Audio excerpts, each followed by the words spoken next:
Hey y'all, this is AL Thick Madame. I hope that y'all had a wonderful Thanksgiving.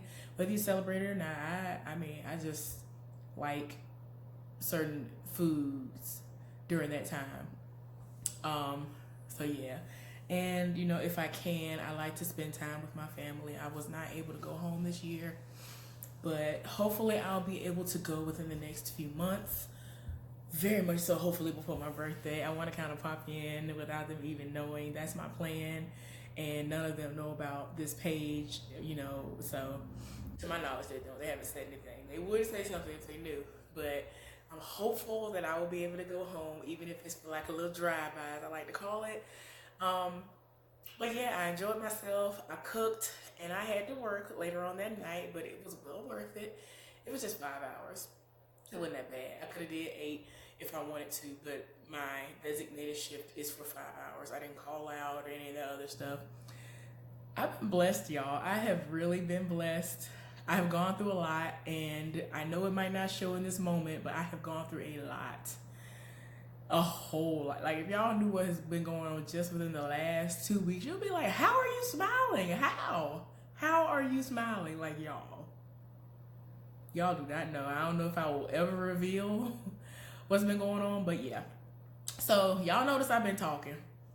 And I've been doing a lot of talking because, in all honesty, this recap, as far as what has happened within this last episode, it was so dry. And I honestly don't think I'm going to be able to have much to discuss because nothing really happened. Like, in all honesty, most of the things that happened that was kind of like, oh, okay, I'm a little interested. Oh, okay. All that happened like the first part of the reunion. So anyway, y'all, let me go ahead and get into this. I'm sorry. So it basically started out showing everybody in the back in their respective corners, so to speak.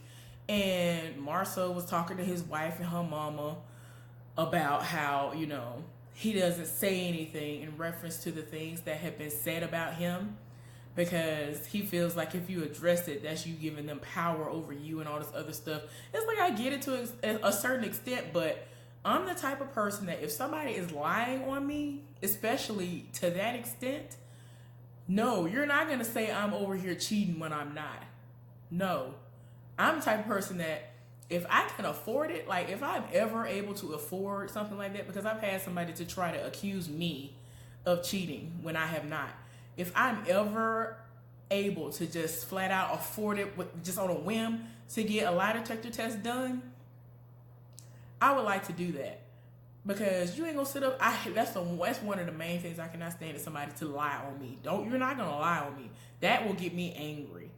Now, like I was saying before, how some people get angry and go crazy when they're, actually guilty. No, I'm talking about a completely different passion because I just don't like people to lie on me. What you're not gonna do is sit up here and lie on me and think I'm just gonna sit here and take it. Like, no, that's completely different. That's a different type of passion. But it is true about how there are other people out there who are doing the most. They really are out here cheating day in and day out. And they have the disposition that Marceau displays, which is, let me be calm, let me not say nothing, let me ignore everything. And I don't care what he says, I actually think he has cheated. Whether he's done it in the past or he's doing it currently and has been doing it the whole time, I think he has.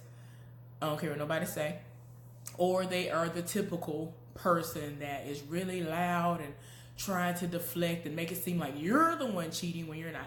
Anyway, y'all, so they were back there talking, and because her mama brought it up and was like, well, when people say these things, why don't you just say, no, I didn't do anything? Because he'll just sit there. Or he'll just go to another subject as if nothing happened.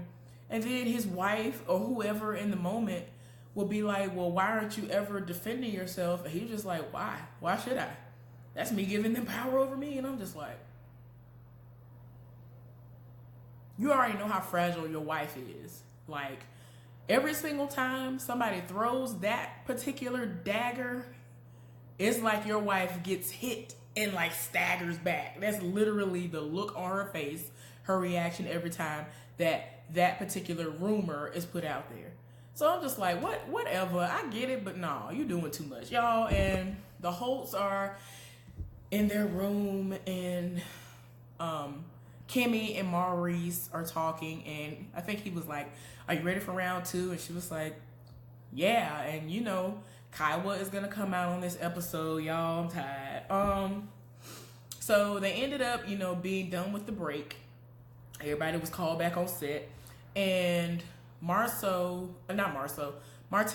was called out on everything that had happened within this season, as far as everything that led up to Melody ultimately filing for divorce.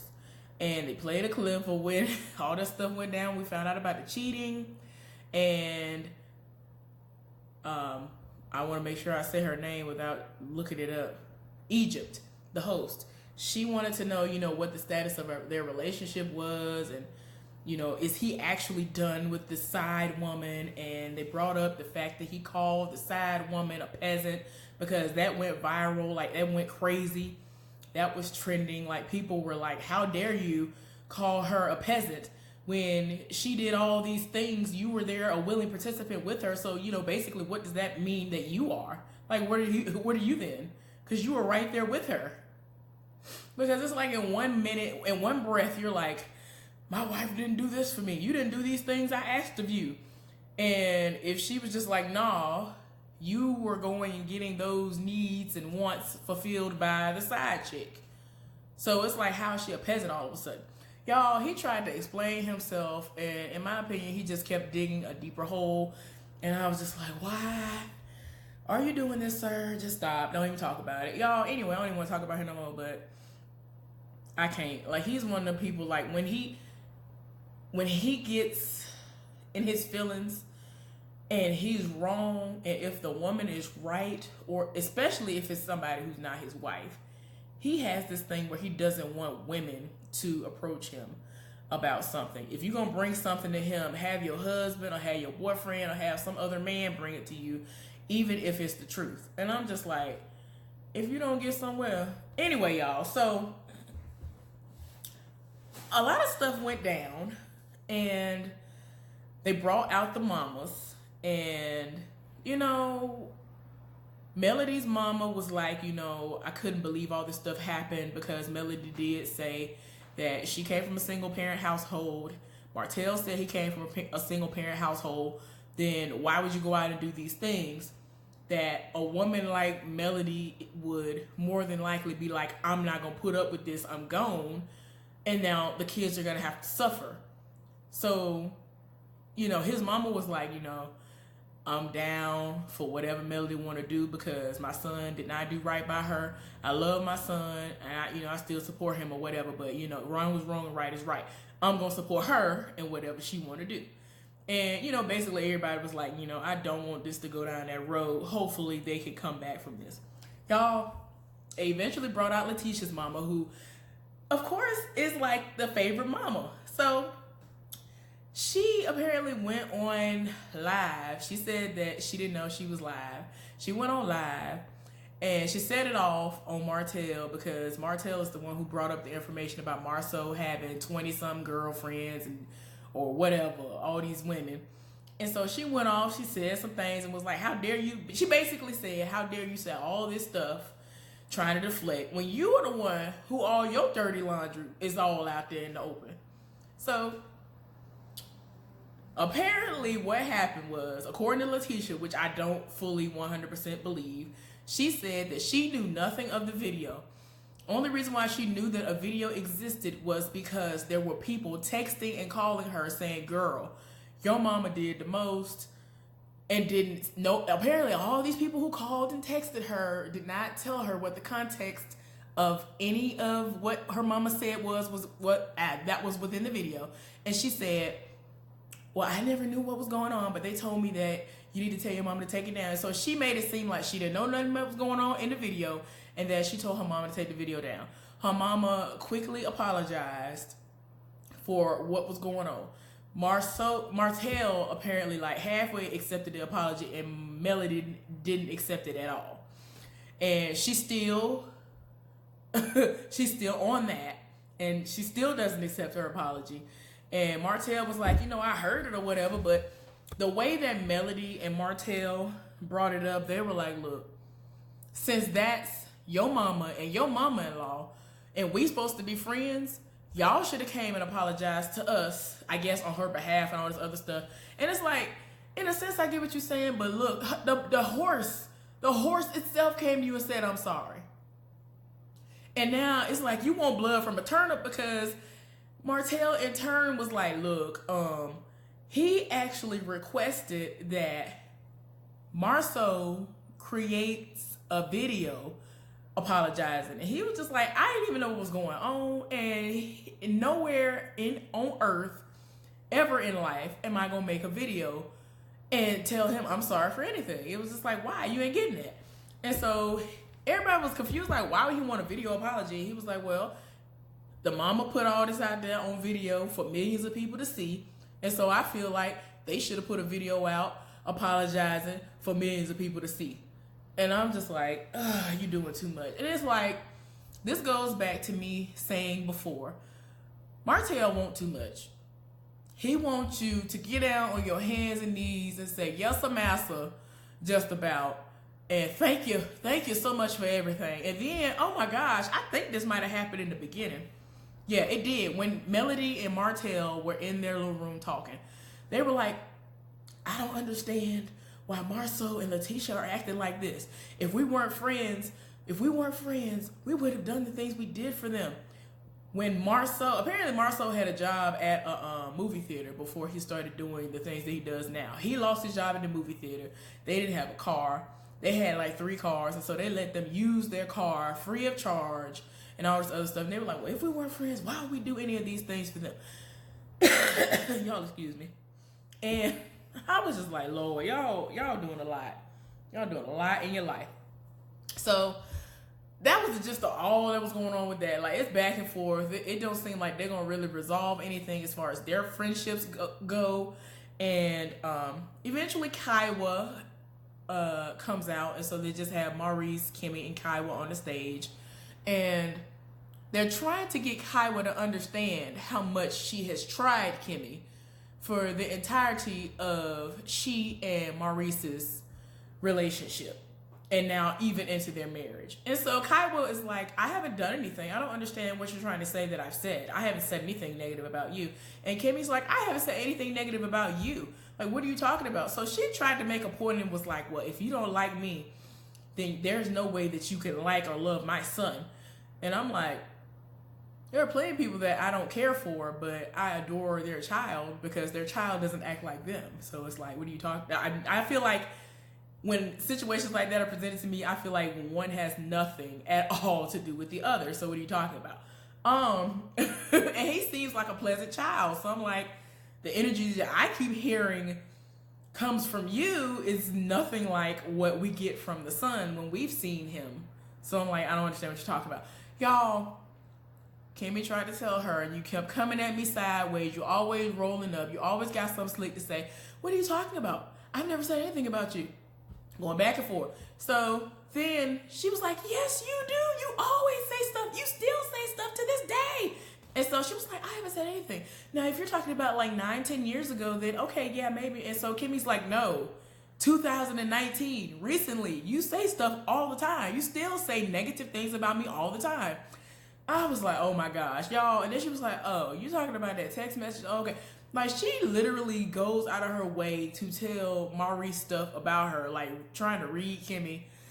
And it's like, you have a husband. You got a whole husband. Like, it seems like you really are still in your feelings about your breakup for whatever reason, for y'all not being together anymore. It seems like you are still harboring resentment because she was able to swoop in and get the benefits that you no longer can get. Because apparently he ain't have it like that.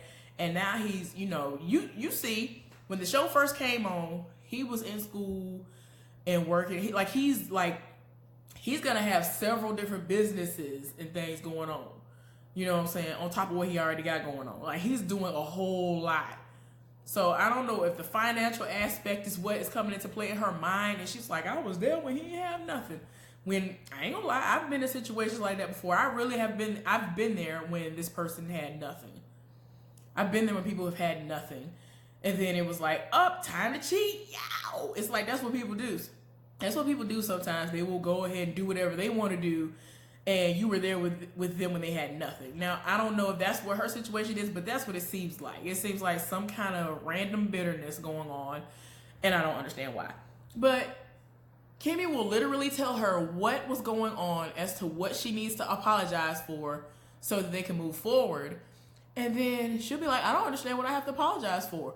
I'm just like, were we all just sitting here? Like, what in the world? You continuously talk about this one behind her back, call her out of her name. You have all these random assumptions, and you still sit up here and say that they started dating before y'all got divorced. And I was just like, Lord, I can't. And so Egypt tried to go over there, have a one-on-one with her. I was like, girl, you gotta let it go. You gotta move forward. Are you willing to do that? Are you willing to apologize so I can move forward? And she just kept saying, I don't understand what I have to apologize for. I don't understand. I was like, Lord, I'm tired. I'm so tired. I just feel like she just feels like she should have been in that spot because Maurice has so much going on. And it's like, for him to be the great dad that he is, why are you being like this? Like, I don't understand. Y'all, there was one point within the conversation where she was like, yeah, all this stuff going on is making me hesitant about, moving to Huntsville. And so Maurice broke down. He was like, you don't understand how it feels for me to wake up and I see my son. I actually get to see him every day when I wake up, and I love it. You don't understand how much I love being a dad. Kimmy then went off and was like, you don't understand. I'm in your corner. I am in your corner, Kaiwa. Like, in all seriousness, she done told Maurice by himself as far as him being a man and her being a single mom. And she was like, look, I've had to do things, so I understand her plight, but I still don't like the things that she does when it comes towards, as far as me. And like she told her again, like, I'm in your corner. You don't understand how much I fight for you. He is trying everything within his power to not have to go to the courts and try to get like sole custody of this child now. It's like, girl, you're doing too much. In all honesty, with all the stuff that him and Kimmy got going on financially, and they might actually see if they can admit the footage from this and the TV show in there about how Kaiwa is and the stuff that she's done and the text messages and all the other stuff, if it's not going to be admissible in court, he might have a case and he might be able to get full legal custody of his son, and she going to be looking crazy. So that's all I'm going to say on that. And it just got to a point where they had to take a break. Kimmy went outside to take a breath. Like, she was just like, I'm shaking. I just cannot. Like, that irks my soul, too, when people just don't get how they're wrong. Like, that's how wrong she is. And, she went outside to get herself together. Y'all, I can't. Like, I really cannot. And, I mean, that was a big segment of it. And I was like, man, don't nobody have time for this. But, yeah. That's basically the gist of what happened. And as far as the lie that happened, like, I knew it. I knew last week when they showed us that clip talking about some Letitia's mama followed Marceau when he went somewhere randomly in the middle of the night at like 2-something, that it wasn't going to be about nothing. So apparently he told Tisha he was going somewhere. And so she followed him wherever he went. He did say that's where he was going to go. And I'm like, that was just one time though. What does he do when you ain't in town? Where he go when you ain't in town? When Letitia at the house with the kids and she ain't got no spy to be able to, I mean, nobody should have to do that, but I'm just saying, she ain't got nobody with eyes on him all the time. And nobody, like I said, nobody should have to do that. I know somebody right now who got spies and all these other, got people tapping phones and doing the most. It's like, if you gotta do all that, then you don't need to be with that raggedy person. I said what I said. Y'all, anyway, it's just a lot. And I think that was the gist of all what happened. And ultimately we found out that the Holts are separated. But, nobody's divorced as of yet. I don't think they're going to get divorced. I'm not going to hold my breath on that. I don't think it's going to happen. And, yeah. So, anyway, I think that was just about all that happened. I hope y'all have a good one. And I'll be back for Ready to Love. Bye, y'all.